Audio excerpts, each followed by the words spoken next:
Hi, welcome to Media Without Means. We are an organization that educates the public about misinformation around the globe by bringing local voices together under one platform. We produce videos, write articles, and do interviews both in English and in Spanish. You can find full-length content on our website, mediawithoutmeans.org, or in our mirror site in Spanish, mediosinmedios.org. You will also find snippets of our work in any of these social platforms right here, so make sure to subscribe using the links in the description below. We strive to work together with other national and international content creators and organizations dedicated to telling the local side of their stories. If you want to share your story with our audience, be it an article, a video, or in an interview, feel free to send us an email to contact@mediawithoutmeans.org. Together, we can empower the truth. Welcome to another video of Media Without Means. My name is Fernando Muñoz, and today I'm with Hassnain. Hassnain, how are you? Hey, I'm good. How about you? I'm excellent. Hassnain, why don't we start with a short introduction? You received a doctoral degree in marine information science and engineering from Zhejiang University here in China. You also are a joint postdoctoral fellow at EIT USTC, and you have joined also a postdoc research fellow as Peking University. One thing that is very important, you are among the top 2% scientists listed by Stanford Elsevier 2024. Yeah, and you're also an editorial board member, a guest associate editor, topical advisory panel member, and peer reviewer for several journals. Your main research interests include optical wireless communication, Internet of Underwater Things, and unmanned aerial vehicles, as well as 5G and 6G technology. Did I miss anything? Oh, that's perfectly fine. All right, perfect. That is your introduction. So I want to jump in with this particular fact of your introduction. You are among the top 2% scientists listed by Stanford Elsevier 2024. There is clearly a kind of like a rush to attract top intellect like you are around the world. The US, the UK, and China, they were trying to attract as much talent as possible. And you've chosen China. So I think that this is the first question that I want to go into, and you give me your perspective. How did China appeal to you the most from all the opportunities that you had? All right. Thank you very much. Before coming to China, I have been checking several opportunities across Europe, even South Korea, Finland, and China as well. So because I'm really interested in optical wireless communication, and so I wanted to get in touch with some professors across the world, which are like doing research in this domain. So a professor from China, he was pretty well. He was doing excellent research, and we had a very good conversation. And we discussed some research proposal in which he was highly interested, and of course that was my research interest as well. So all the conversation application went smoothly, and I preferred China. Even I was selected in South Korea at that time as well, but I have selected China. There was a reason. The reason is like in Chinese institutions, if we check like Tsinghua or Peking or Futon, of course my university, Zhejiang Daxue, or SJTU or anyone, they are like gradually they have been becoming among the top around the world. When I joined, like it was around 110, the university ranking where I did my doctoral degree, and right now it's on it's among top 50, 44, 47. So you can understand how within few years how they have been making the best performance. So that was, and the excellent research facilities, research fundings, these all like combined together, and I found China is the best venue for me. So, and the research and the professors, they have been like excellent, very cooperative, and like very easy. So it was like a very friendly atmosphere. And during the doctoral, it was, of course, we all face some kind of hardships, pushing or anything. But overall, if I say, like they shape they shape you, and they show you there is a direction, and at the end of the day you will see you have become something, you have gained something excellent. And for me, China is the best. Mm. Okay, but you have a long career ahead. Do you think that China is where you will continue the rest of your professional career, or are you looking at other opportunities in other places? Or is it just China for you? Okay, all right. I have been connected with multiple postdocs and faculty members in China, like for top talents, like those who have done doctoral degrees or postdoc. There is some kind of barrier. Like if we are going to apply for a postdoc, like the candidate must be like 35 years below. That is one condition, one criteria, and the other one is your doctoral degree within last 3 years. So due to this, there are some restrictions. Some talents, those who are 35 plus, or their degree, they got their degree before 3 years, so they have been facing issue. So usually they try to move abroad. They prefer to move to Europe and others. And for me, like, because I'm still 35, less than 35, so I've been within this postdoc applications and all these. So for me, there was no issue.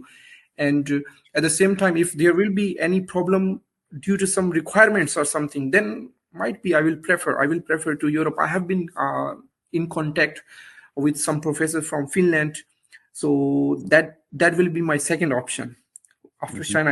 If I want to go, then Finland might be the second option. And so far, like, China is just easy for me, so that's fine.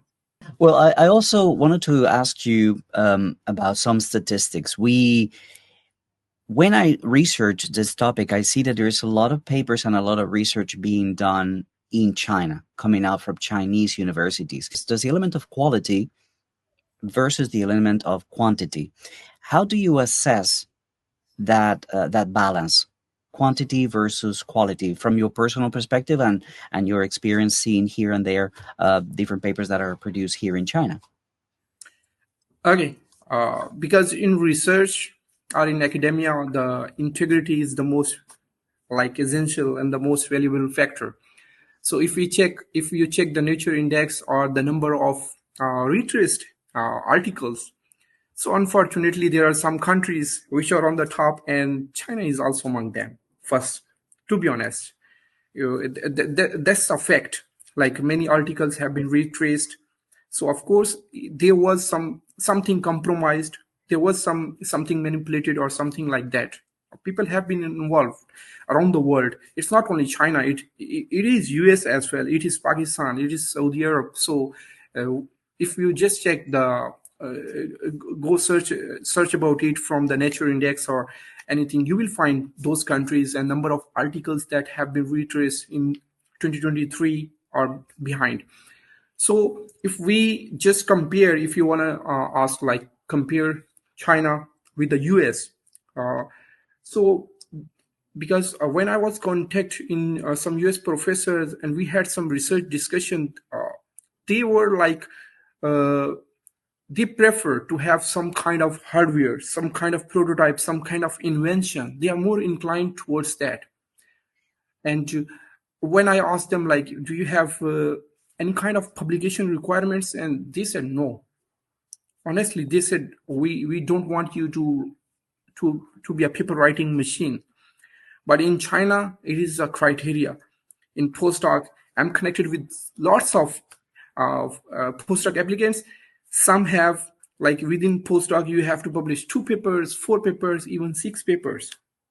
So here, yes, exactly, they push you towards writing articles, unfortunately.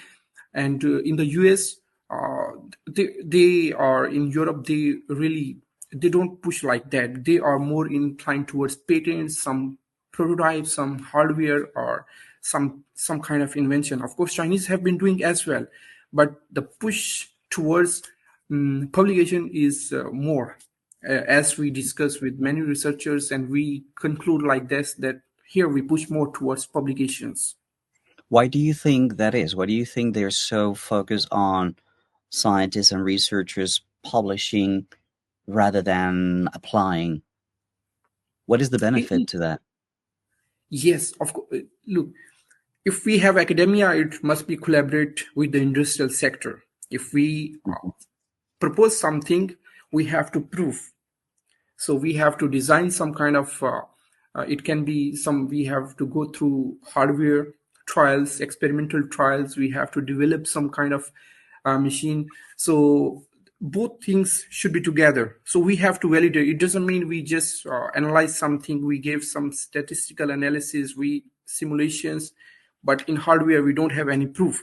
So we really need to, there should be a proper collaboration between industry and academia.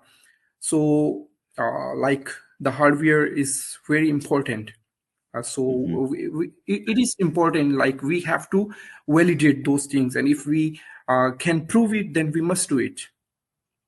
Do you think it's a development of the scientific path here in China? Do you think that they will reach a level where, well, the application and the hardware production and prototypes will be as prominent? Is this? Do you think it's a phase or is just a different orientation? Okay, let's take an example of this 5G 6G technology, and China is among the leaders. Okay, Mm.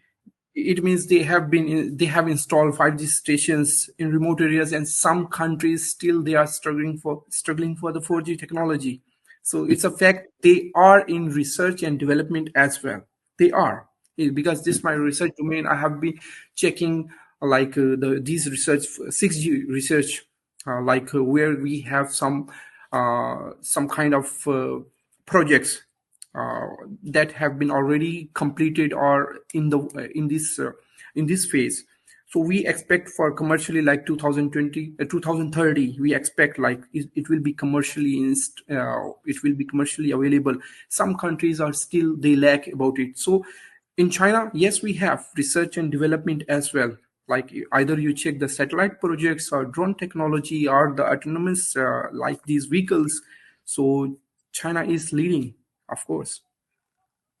Okay, so this probably is a good bridge into the next topic, which is a bit of a comparison between the Chinese education system versus the European and the US system. So, do you think that this is a key difference, or are there other differences between the education systems of these two um, regions? Okay. There is like the last we just had this discussion, like there is a difference about quality, number of articles, publications. Yeah, it is a clear difference. The US researchers, they are more into patents, some hardware designs, but here Hmm. we have, of course, but we are towards more, if we check the foreigner working within China, if you get their analysis, if you ask them, they will clearly say like we get more push toward publications. It is.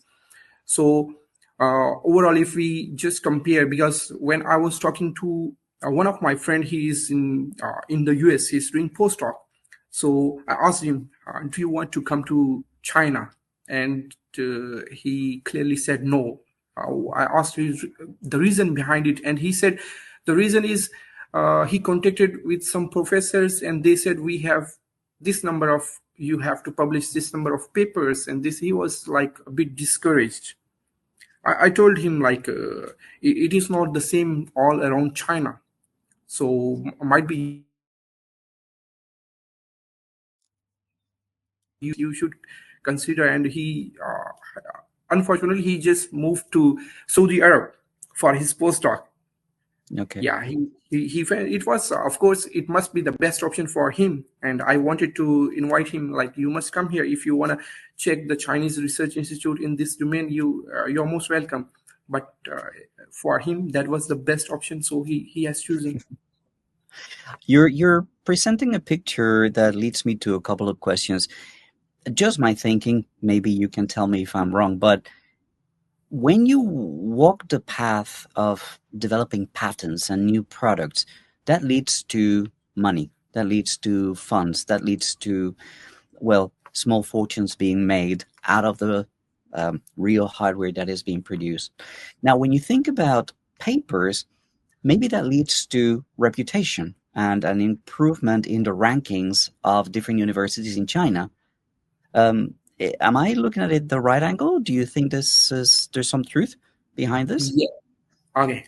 If you look at the QS ranking, there is different like factors which involve to grow or the to grow up ranking of any. Of course, research is a factor, foreign faculty or globalization. All these factors involved, they combine together, and then it is like gradually it can be a factor towards the improvement in the QS ranking of any specific institute. Yes, in China, yeah, all these factors, they have been like trying their best to get the top talents from around the world. If you look at in Chinese top universities, you will find even European professors working in here for many years. Why? Because they know if you are offering something, you gain something as well. Hmm. Okay, because from their research, from their reputation or anything, even whenever a wonderful professor joins, it gonna push like they capture interest of many more researchers. Okay, we have this professor working here, you're most welcome, and many people follow. So that's the way it has been like in Chinese institutions. And yeah, for publication is a factor. This globalization factor, like inviting top talents, giving more number of scholarships, funding opportunities is a key factor here. When we contact the US professors, mostly the excuse like we don't have funds, we don't have enough funds to hire a postdoc, we don't have enough funds. So that's a factor we have faced in the US professor. But in China, we have lots of funding opportunities, NSFC or postdoctoral fund, or if we have the CSC scholarship Chinese from the Chinese government, they have been like inviting a lot of potential talents across the world. If you see in Chinese institutes, you will find a diversity. You will find like students from Africa, students from US, students from Middle East. They invite everyone to come here. Mm. Um, so that's going to lead me a little bit to the next topic, the level, the stage of science and technology research in China. You mentioned earlier that the laboratories here are amazing, that the conditions are very good, that the funds are there. Um, how do you think the future of science and research will look like for China, given what they are doing right now, inviting all these foreigners to come and produce papers here and research here? What is the outlook in, I don't know, 20, 30 years down the road, given what they're doing right now? Yeah. Um, like first, yeah, I told you like Chinese institutes are like gradually they are becoming more stronger. They have been, of course, they compete with the top universities in the Europe. They are right in front. If you check the Peking University, Tsinghua, or all these, we have around 6 universities in the top 100. And Mm. these Chinese institutes, professors, they have been doing an excellent job, remarkable work. So uh, if we just compare these things are like pretty. If I look around like 2050 or something, Chinese institutes like will be more and more better. They will have might be few more universities on the top 100 QS ranking. They will have, uh, and for the funding options and these they are already growing. Like they have a lot of funding, research grants always they give to the researchers, postdocs, or if they want to invite some top talents, they are introducing new and new talent programs as well. So in this way, they are just trying their best to get the top notch talents across the world.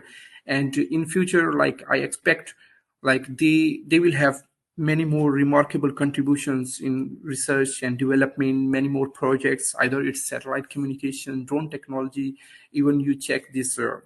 Uh, AI technology or autonomous driving vehicles, they are leading.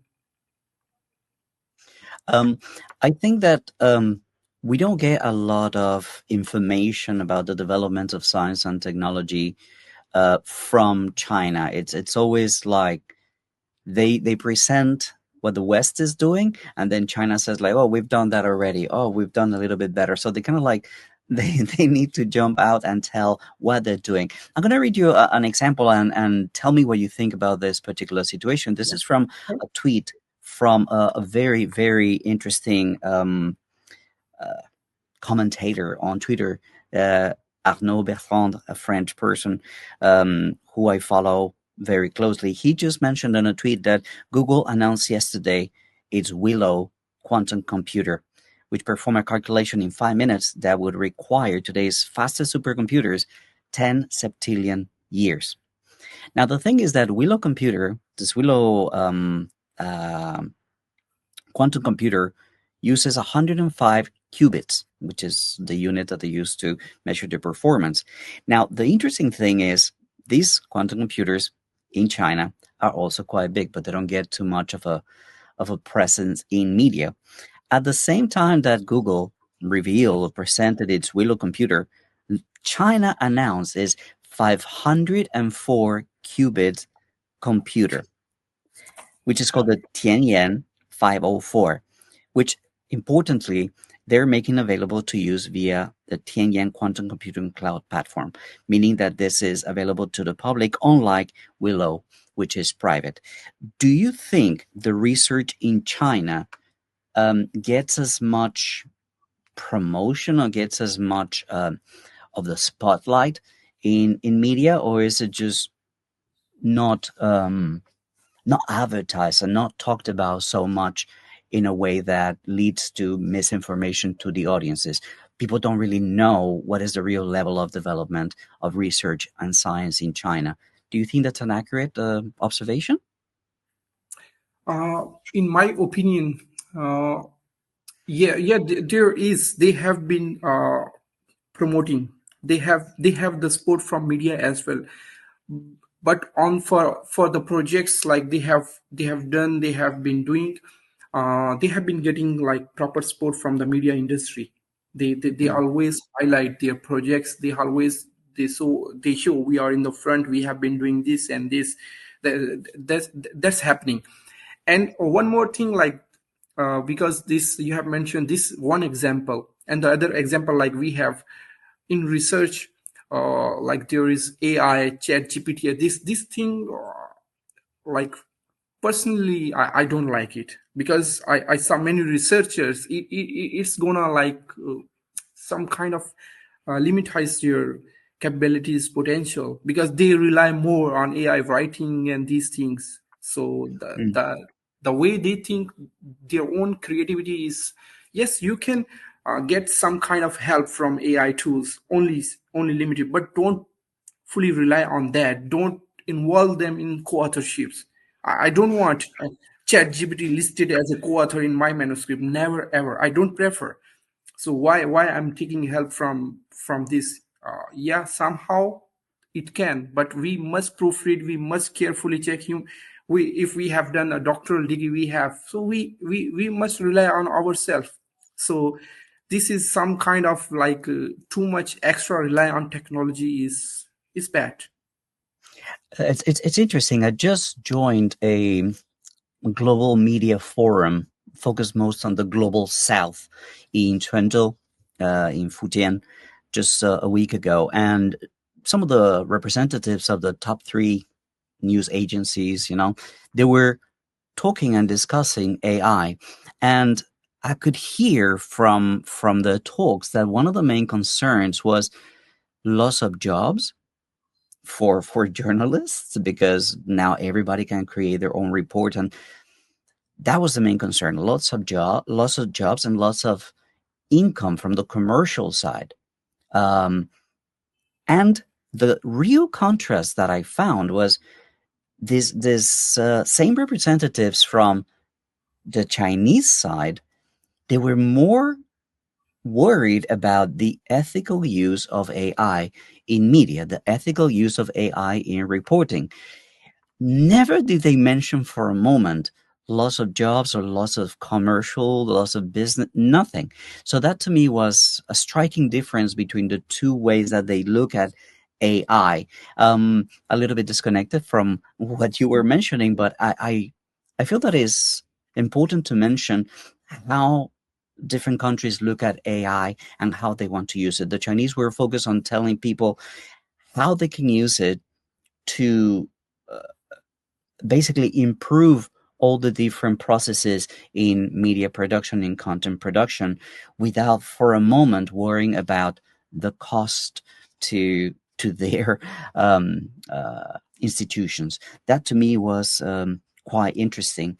Now, I wanted to move on then. Now that I talk about media, you and I had a great opportunity.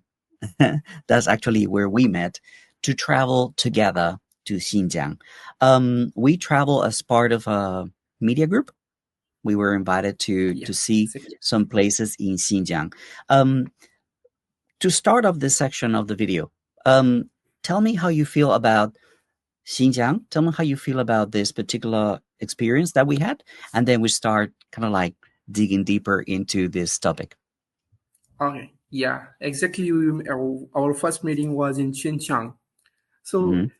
first, let me discuss like travel around China for me is really easy. I have found like uh, the facilities, fast trains, anything like the way they support foreigners is excellent. The technology that is on the fast train, metro, anywhere, on their self operating machines, everything is excellent. Now let's move towards the Xinjiang.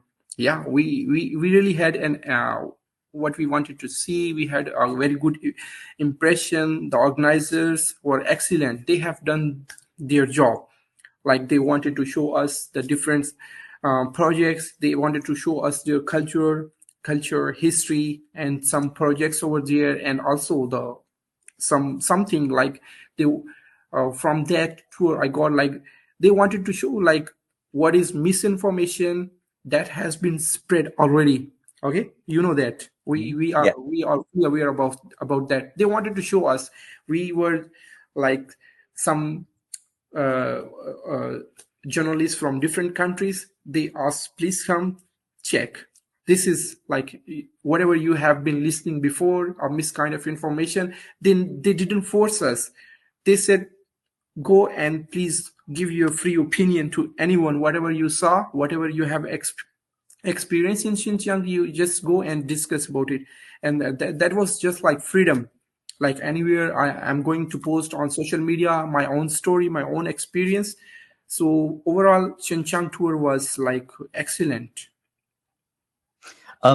I wanted to ask you a little bit about this. A lot of people in the West say that this kind of media tours are misinformation in the sense that they show us what we want to see. What I've always told people is that they're doing their job. I think the media companies and media organizations are doing their job, which is to promote China. Um, you've been to other tours to other places. I've been to other tours in other places. So touring Xinjiang is no different than touring, I don't know, Shaanxi or touring Tianjin or touring. I've been to many places, Xi'an. Do you know what I mean? We go there and they show us, oh, look at this culture. Oh, look at this history. Oh, look at it. It is what it is. That's their job. That's what they're doing. And I think that the real disinformation and misinformation is telling people that people cannot go there by themselves. I think that that's the main difference. Yes, we are joining tours that take us to see this and take us to see that. But at the same time, we are not talking about the fact that if I want to get on a plane today and go see that by myself without any kind of coordination or arrange nothing, I'm free to do so. And so are media, so are diplomats, so are tourists. So I don't see the attack from Western entities saying, "Oh, you're going on a guided tour." Yes, it's not a secret that we're going on a guided tour to see things. What do you think can be done by media to counter these attacks, to counter this misrepresentations of what they're trying to do by inviting journalists, and you're not an influencer, just somebody who they want you to see certain things. How would you suggest that state media can counter those attacks? Thank you. The first thing, like they invited us, they didn't force us. Like you need to go here or there. Of course, there were some kind of restrictions, and those restrictions were for our benefit. We discussed already. Like if Hmm. we are not allowed to go late outside, that's for our safety, and they were responsible for that. If they have invited some foreigners, they should protect them. It's Hmm. anywhere, not in China, anywhere in the world. If we face some kind of problems, so anywhere, the one who is responsible, they always try their best to take care of that individual. So they have been doing, they were trying their best. Like we have been visiting, take photos, make your videos. They don't know what I'm recording in my language. They don't know, they cannot speak Hmm. my own native language. So what I was making videos, they really don't know what I'm going, where I'm going to post. Okay, at the end of the like tour, they said, okay, please, if you have posted, show us. If whatever the analysis you got from the audience, you can share. They didn't say give only the right ones which are in our favor. No, just Hmm. all, whatever the opinion the public is giving their honest opinions, you should share with us. So that was something I felt it's freedom, like personally I Hmm. felt. And what, like some kind of, if there is some kind of misinformation about it, like if you remember, we were flying, there was the, for 1 hour in the plane we were not allowed to open windows or something, because this is something they said, it is military air base or military aircrafts here, so we should obey their law. Hmm. Yeah. Some people will get a very negative impression of it. I'm a hostage, why for 1 hour I cannot open the window? No, if they ask you before traveling, please cooperate, this is the rule. So if they have made a rule, you have to follow. And it's very simple. A lot of these faraway areas have dual purpose airports. So they're very far away. They're very small cities or villages or places. So the airport is dual purpose.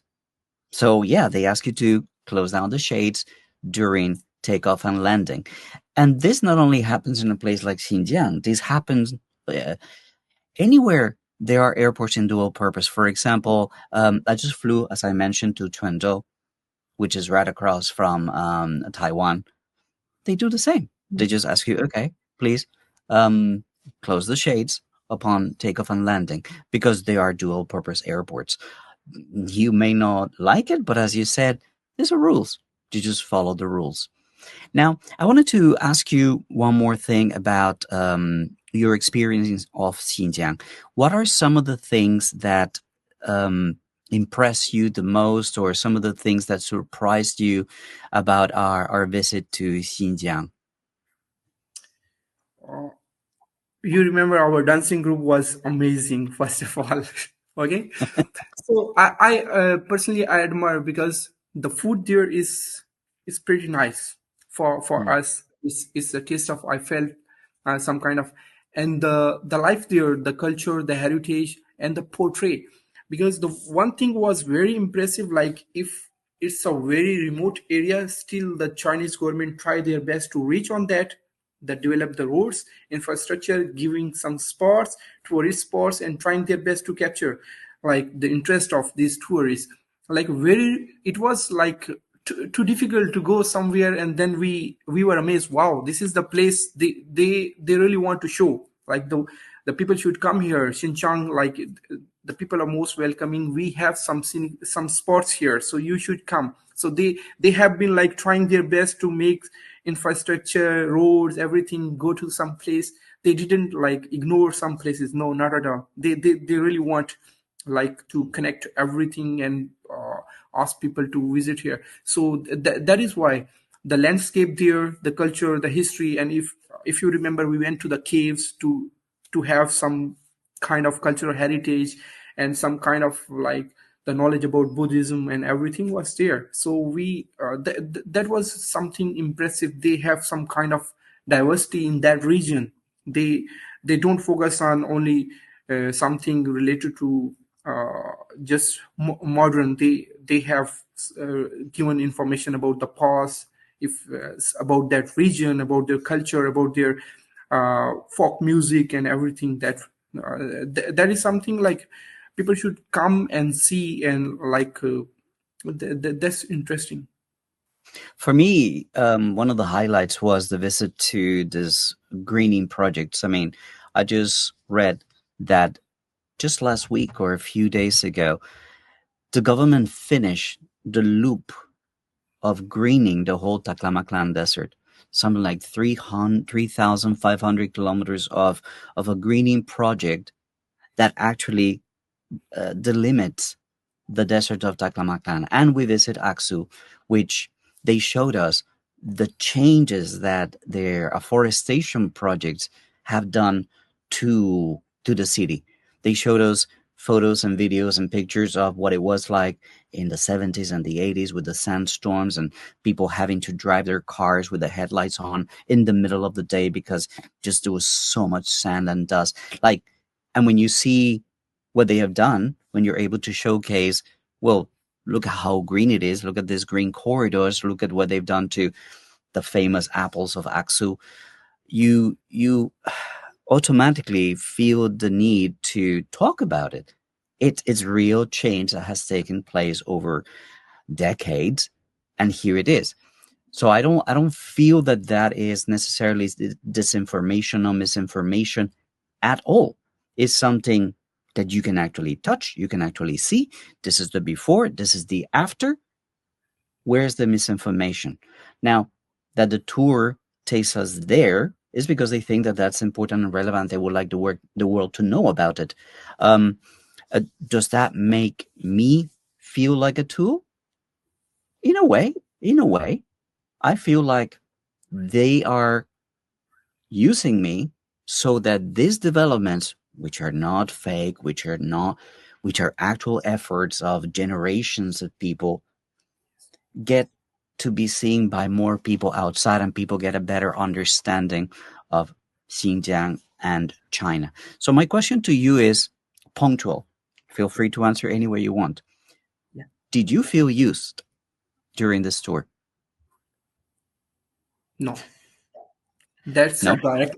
First of all, like I went uh, to a to check a similar project. Like we have the greening project, and we went to the Inner Mongolia. They have the world largest solar panel station. It is some kind of horse shape, and they also like were awarded with the Guinness World Record. So from these if we see some project and we see its application, some use, what is the outcome? Like you said, there was a sandstorm. People were affecting. So people like it was affecting their lives. So then they got this idea. They made this, which is like some kind of beneficial for the people local living there. And then they asked us if please come and see, that's our project. If it is interesting for you, you can share around the world. So of course it is something positive. So why not? There are other countries, they have been suffering from storm or some kind of this. They have, like, if solar panel, they have some kind of deserts, they can make use of that as well. So why not we take the example from China, and we like, okay, this is the project, why don't we follow this project and make our own? So this is something we should do. We should appreciate that, and we can make it as an example to follow and make the similar projects in our countries. If there is some, Mm. we are facing like some electricity issue, if we are facing some from the sandstorm, so follow these, make it as a role model, learn about it, get some experience, and make develop those projects in those regions as well. Yeah, I personally feel that yes, I'm used as a tool, but I want to be that bridge. I want to be that connection between China, their experience, their development, and what other countries like my own could aspire to be and could aspire to do and become. um, I'm fine. I'm fine being that bridge. I want to be that bridge. So, in a sense, we might see it from a different perspective, but I think that is beneficial for the world that this kind of tours happen and that we have the possibility to show the world some of the things that are done here in China that have improved the lives of people over the years. Okay, I wanted to finish today's talk talking a little bit about your future, right? Um, you are in the process of changing in your career. Do you want to comment a little bit about it? I don't know how much you want to share, but how important is it for you to um, factor the different things that are offered in research when you make a decision in your career? All right. This a very interesting question because these days, currently, I have been contact with multiple research institutions, checking their projects, ongoing research projects, so where I can some kind of contribute. So after all, like I discussed in UK, Finland, US, South Korea, and in China, there was a much better current offer in South Korea, but at the end I just declined that and I joined the Peking University. The reason is that because I'm very familiar with this from last 7 years. I'm very familiar with these research institutions. I know how they have been, how to tackle the professors, how to be much more cooperative with them. So now might be for newcomers, they find it offensive or some kind of push. But when you are used to for a couple of years, then you are just stable. You easily follow their instructions. You know there is something better at the end, like from 7 years before and right now. I have changed myself. That's uh, all about Chinese professors, Chinese institutions. It's because of them, and of course some efforts I have done as well. So for the future, currently, like even the Chinese offering green card. So for 10 years, like if there are some talents, they really want them to stay here in China to excel more. And so there is also some kind of their attraction tool or something. You might say that, yeah, they are offering this green card, so people uh, should make more decisions to live and work within Congratulations. I know that. Yeah, So I didn't get it through any PhD. I just got it along the path. But yeah, this is very interesting. Offering this path to a long stay and to growing roots in China as a researcher, I think that that's very attractive to a lot of people. Is that in the cards for you? yeah, for PhDs postdoc we have in different regions: Shenzhen, Peking, this Shanghai, Beijing. Everyone, many like they are offering to PhDs postdocs. Hmm. So I hope when I move to Shenzhen, I will apply for that, and it's gonna make like help me to make more better decisions to live here, to plan more stable things within China. So it is a factor like that is getting interest of foreign talents within China. Before that, like we have been confused. Like if I'm gonna get PhD, I'm gonna get postdoc. What will happen next? We were confused. Like there is no stability. Everyone wants some kind of stability in their lifestyle. So at the end, what will be the future job? Because here we get the limited contract. You know that for postdoc 2 years or maximum 3 years, for faculty 5 years. So at the end, they say, okay, maybe we have to go back. Maybe we have to switch some other countries because we are not getting green card or something. So, but now they have started offering because they have got a lot of analysis. Foreigners have been moving, talents have been moving. So now it's a factor. The people, it's in favor of expats. So we will try our best to get more stabilized over here. All right. Well, listen, talking to a top 2% scientist, it's always a pleasure. I like to surround myself with smarter people than me. Obviously, you don't have that same criteria when you become my friend. I'm not as intelligent as you are. But look, I want to thank you very much for joining me today in this video to discuss education, science, research here in China and how China is becoming more and more attractive to talents. Also to talk a little bit about of our experience traveling to Xinjiang and revealing the truth of what actually Xinjiang is like. So Hassan, thank you very much. And well, to all of you guys, if you want to learn more about China and the fight against misinformation, make sure to follow on our channel. And I don't know, any last words before we go? No, just wanted to say, because you have given me an opportunity to just share my opinion. The people can hear what is happening here, what we have been listening before, and we are in China, so we are giving our honest opinion with freedom. So that's it. Thank you very Mm-hmm. much for this. No, thank you, my friend. And well, until we see you again, take it easy and bye for now.